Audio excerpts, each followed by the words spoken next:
Kabupaten Tuban merupakan salah satu kabupaten di ujung utara Provinsi Jawa Timur dengan luas wilayah mencapai 1.839,94 km persegi. Jumlah penduduk Kabupaten Tuban sebanyak 1.244.636 jiwa. Dari angka tersebut, sebanyak 292.217 atau 23,48% adalah anak-anak berusia 0 sampai dengan 18 tahun. Angka yang lumayan banyak ya. Lalu, apakah Kabupaten Tuban representatif untuk perkembangan anak-anak? Yuk kita lihat lebih dekat lagi geliat Kabupaten Tuban menuju predikat Kabupaten Layak Anak yang lebih tinggi. Di tahun 2018 dan 2019, Kabupaten Tuban telah meraih predikat Kabupaten Layak Anak dengan kategori Pratama dan pada tahun 2021 naik menjadi kategori Madya. Kali ini, Kabupaten Tuban bertekad meningkatkan predikat Kabupaten Layak Anak ke jenjang yang lebih tinggi, yaitu Nindya. Untuk menyandang predikat Kabupaten Layak Anak, sebuah kabupaten harus memenuhi beberapa indikator penilaian. Pertama, adalah penguatan kelembagaan. Berbagai produk hukum dalam rangka menyelenggarakan pemenuhan dan perlindungan anak telah ditetapkan oleh pemerintah Kabupaten Tuban. Serta koordinasi antara lembaga juga telah diselenggarakan dan dikuatkan dengan surat keputusan. Oleh karenanya, semua perangkat daerah Kabupaten Tuban ikut berperan aktif. Tak hanya itu, lembaga masyarakat dan dunia usaha juga turut berperan dalam menciptakan lingkungan yang representatif dan bebas kekerasan terhadap anak. Indikator selanjutnya adalah klaster-klaster.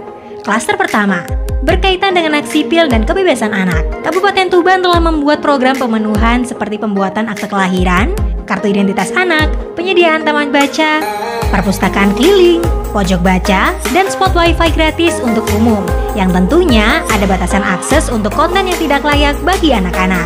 Lembaga masyarakat Kabupaten Tuban pun juga berperan dengan inovasi becak bacanya. Di era pandemi di mana akses anak-anak untuk keluar dibatasi, pemerintah Kabupaten Tuban hadir dengan inovasi dongeng online anak dan Tuban Digital Library Online atau TULIP, memfasilitasi anak-anak untuk mengakses perpustakaan secara online. Tak cuma itu saja, pemerintah Kabupaten Tuban juga memfasilitasi kegiatan kelompok anak seperti forum anak, klub-klub olahraga, dan sanggar-sanggar kesenian anak. Klaster kedua, berhubungan dengan lingkungan keluarga dan pengasuhan alternatif. Pemerintah Kabupaten Tuban tidak henti-hentinya melakukan upaya pencegahan perkawinan melalui sinergitas kegiatan. Di antaranya, bantuan pendidikan bagi anak dari keluarga miskin, pelatihan keterampilan anak, bantuan modal usaha bagi keluarga miskin, sosialisasi dan evaluasi untuk menekan usia pernikahan anak, bimbingan perkawinan pranikah, dan lain-lain. Kegiatan ini sangat efektif menekan usia pernikahan anak dari 578 kasus di tahun 2021 menjadi 551 pada tahun 2022 atau turun 6,7%. Pemerintah Kabupaten Tuban terus memantau lembaga pengasuhan alternatif. Sebanyak 25 LKSA, 5 daycare, dan 113 pondok pesantren ada di Kabupaten Tuban.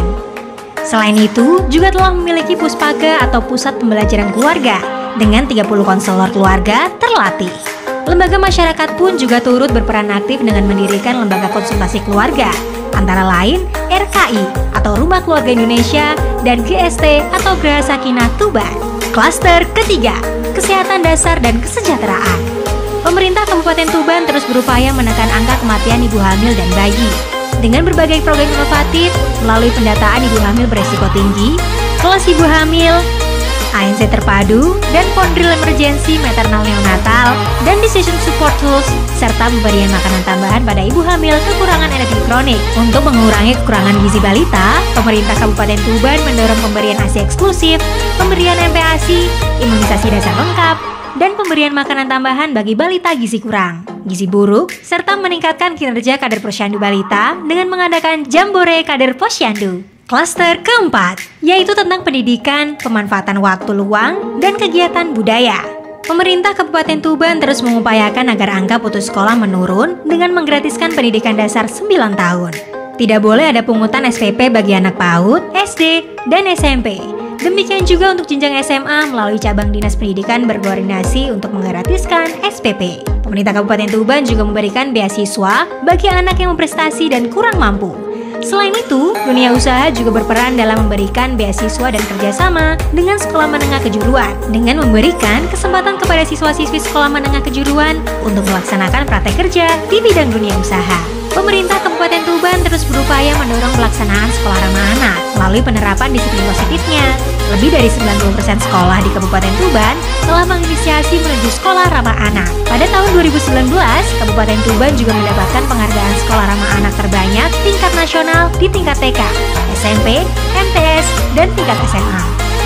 Selain itu, terus diusahakan terciptanya lingkungan sekolah yang nyaman dan aman dengan membuat zona aman sekolah, trotoar yang lebar, halte dan pengamanan, serta pengaturan lalu lintas oleh polisi dan Dinas Perhubungan di jam-jam sibuk.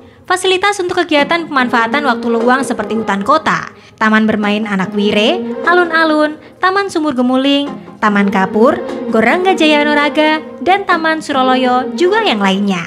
Oh iya, kawasan tanpa rokok juga sangat banyak di Kabupaten Tuban loh, baik di perkotaan, di tempat pelayanan umum, dan fasilitas umum. Jadi, tidak perlu takut membawa anak-anak ke tempat umum. Klaster terakhir dari Kabupaten Layak Anak adalah perlindungan khusus. Kabupaten Tuban melalui P2T, P2A berjejaring dengan semua OPD dan berbagai pihak, seperti kepolisian, kejaksaan, pengadilan, rumah sakit, puskesmas, lembaga layanan psikologi, pos bantuan hukum, serta lembaga masyarakat, mengacu pada Peraturan Daerah Nomor 19 Tahun 2013 tentang perlindungan terhadap perempuan dan anak korban kekerasan. Pemerintah Kabupaten Tuban melakukan pendampingan secara paripurna melalui pelayanan pengaduan, pelayanan kesehatan, bantuan hukum, pemulangan, mediasi, rehabilitasi, reintegrasi sosial, dan pelayanan psikologis. Tidak hanya itu saja, anak-anak yang memerlukan perlindungan khusus seperti anak-anak yang berhadapan dengan hukum, anak korban stigmatisasi, anak terduga teroris, anak korban narkoba, anak yang mengalami penelantaran dan lain-lain juga mendapatkan perlindungan yang sama.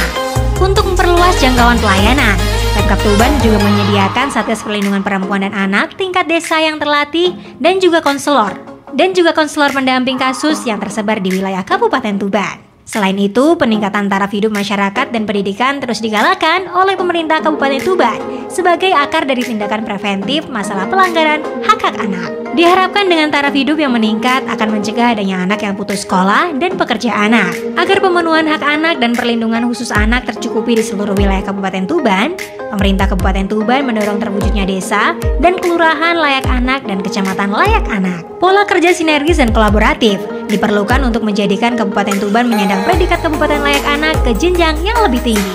Mari bersama mendukung Kabupaten Tuban menjadi Kabupaten Layak Anak.